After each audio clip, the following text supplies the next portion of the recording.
Assalamualaikum warahmatullahi wabarakatuh. Perkenalkan, nama saya Yohanes Christian Albert dari kelas 2E 2019. Jadi kali ini saya akan menjelaskan tentang pembelajaran ilmu gizi tentang proses pencernaan, penyerapan dan metabolisme karbohidrat, lemak dan protein. Jadi fungsi karbohidrat, bahan-bahan makanan yang mengandung karbohidrat antara lain padi, ubi, jalar, talas, ketela pohon, kentang, dan sangu. Karbohidrat itu memiliki beberapa fungsi, yaitu sebagai sumber energi, metabolisme, menjaga keseimbangan asam dan basa, serta sebagai bahan pembentuk struktur sel, jaringan, dan organ tubuh. Misalnya ribosa yang merupakan monoksida dan 5 karbon merupakan komponen utama penyusun gen gelap. Selain itu ada pula selulosa yang merupakan contoh karbohidrat yang tidak dapat dicerna. Selusanya berperan membantu pencernaan sisa pencernaan sehingga dapat mencegah terjadi konspirasi. Terus ada lemak.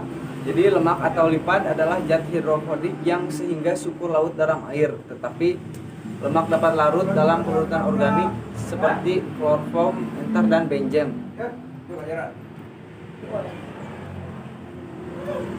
Fungsi lemak, sumber lemak ada dua, yaitu lemak yang berasal dari tumbuhan disebut lemak nabati, dan lemak yang berasal dari hewan disebut lemak hewani.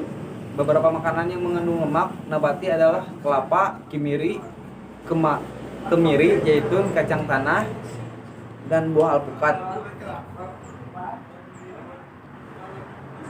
Pencernaan lemak. Jadi pencernaan lemak tidak terjadi dalam mulut dan lambung karena di tempat tersebut tidak terdapat enzim lipase yang dapat menganusi atau memecah lemak. Pencernaan lemak terjadi di dalam usus karena usus mengandung enzim lipase. Terus selanjutnya ada protein. Jadi protein menyusun kurang lebih 50% berat kering organisasi organisme. Protein bukan hanya sekedar bahan simpanan atau bahan struktural seperti karbohidrat dan lemak, tetapi juga berperan penting dalam fungsi kehidupan.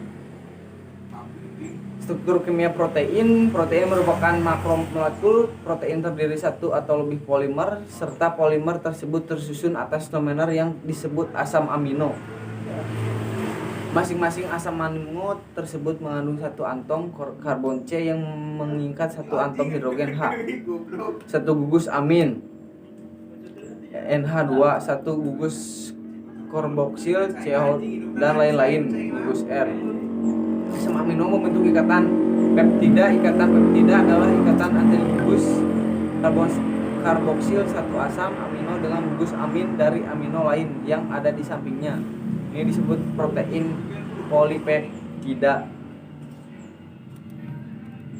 Fungsi protein, menurut fungsinya protein dibagi menjadi dua bagian, yaitu protein yang berasal dari hewan, protein hewani, dan protein yang berasal dari tumbuhan, protein nabati. Protein hewani adalah protein sempurna karena mengandung asam amino esensial. Sebaliknya, protein nabati merupakan protein yang tidak sempurna karena kandungan asam amino esensialnya kurang lengkap. Jumlah protein nabati kurang untuk memenuhi keperluan tubuh kecuali dari kacang-kacangan terutama kedelai. Pencernaan protein dalam makanan hampir sebagian besar berasal dari daging-dagingan dan sayur-sayuran. Protein dicerna di lambung oleh enzim pepsin yang aktif pada pH sekitar 2-3 suasana asam. Enzim pepsin mampu mencerna semua jenis protein yang berada dalam makanan. Salah satu hal terpenting dari pencernaan enzim pepsin adalah kemampuannya untuk mencerna kolagen. Kolagen merupakan bahan dasar utama dari jaringan ikatan pada kulit dan tulang hewan. Mungkin cukup sekian. Terima kasih. Mohon maaf bila ada kekurangan dalam tutur kata dan kesalahan dalam membaca. Mohon maaf. Assalamualaikum warahmatullahi wabarakatuh.